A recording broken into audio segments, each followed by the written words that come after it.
जय श्री कृष्ण दोस्तों, बियसरा फैमिली में आपका स्वागत है। दोस्तों, सावन मास में पड़ने वाली पुत्रदा एकादशी का बहुत अधिक महत्व बताया गया है। साथ ही इस दिन बहुत ही दुर्लभ योग बन रहा है। सावन का आखिरी सोमवार है और पुत्रदा एकादशी है और ग्रहों का गोचर 9 भाग्यशाली राशियों को बहुत ही शेष लाभ मिलने के योग बना रहा है। इनको संतान सुख के साथ साथ पुत्र प्राप्ति के योग बन रहे हैं। साथ ही दोस्तों, इस दिन एक वस्तु अवश्य ग्रहण करनी चाहिए जिससे कि आपको मन वांछित संतान की प्राप्ति हो सके। दोस्तों, सावन मास में पड़ने वाली पुत्रदा एकादशी बहुत अधिक महत्व इसलिए बताया जाता है कि ये वंश की वृद्धि करने वाली है। जिन भी दंपतियों को देखिए संतान की पुत्र की प्राप्ति नहीं हो पा रही है तो इस दिन व्रत भी अवश्य करना चाहिए और व्रत नहीं कर पा रहे हैं तो आप उपाय तो अवश्य करें।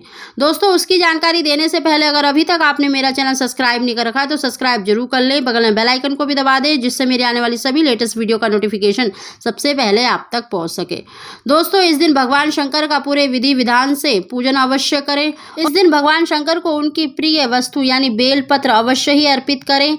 बेलपत्र को धोकर सफेद चंदन से आपको उस पर श्री राम लिखना है या सिर्फ राम लिख सकते हैं, क्योंकि श्री रामचंद्र जी भगवान शंकर के आराध्य कहलाते हैं और इस दिन पुत्रदा एकादशी है तो आप अवश्य ही श्री राम लिखकर 11 या 21 बेलपत्र अवश्य ही शिवलिंग पर चढ़ाएं। साथ ही दोस्तों, भगवान शंकर को भोग भी अवश्य लगाएं। इस दिन आप केले का भोग लगा सकते हैं, चूरमे का भोग लगा सकते हैं या फिर आप खीर का भोग अवश्य लगाएं। और इस दिन श्रीहरि भगवान का भी पूजन अवश्य करना चाहिए। उनको पीले फूल, पीले वस्त्र अवश्य पहनाने चाहिए।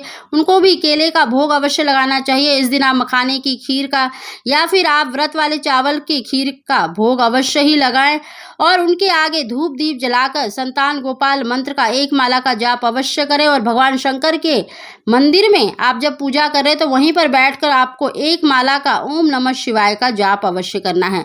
दोस्तों, इस दिन आपको श्रीहरि भगवान का पूजन करना है, भगवान शंकर का पूजन करना है, क्योंकि इस दिन देखिए सावन का आखिरी सोमवार भी है और पुत्रदा एकादशी भी है। श्रीहरि भगवान की कृपा से और भगवान शंकर की कृपा से आपको निश्चित ही मन वांछित संतान की प्राप्ति होगी।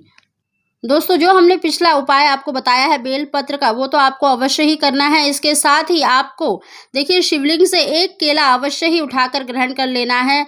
जिसको भी देखिए संतान सुख की चाह है उसे अवश्य ही इस दिन केला ग्रहण करना चाहिए। और साथ ही श्रीहरि भगवान का पूजन करने के बाद जिस भी वस्तु का आपने भोग लगाया है, चाहे केले का लगाया है चाहे खीर का भोग लगाया है, पति पत्नी को अवश्य ग्रहण करना चाहिए जिससे कि आपको मन वांछित संतान की प्राप्ति हो सके।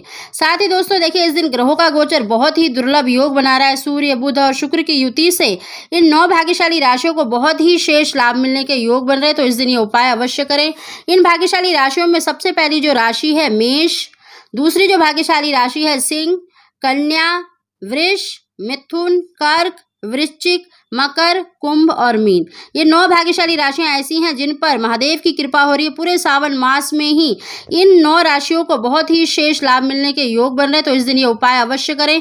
श्रीहरि की कृपा से और भगवान शंकर की कृपा से आपको निश्चित ही मन वांछित संतान की प्राप्ति होगी। दोस्तों, अगर आपको हमारी जानकारी वीडियो पसंद आई हो तो इसको लाइक शेयर जरूर करें। आप सभी को जय श्री कृष्ण।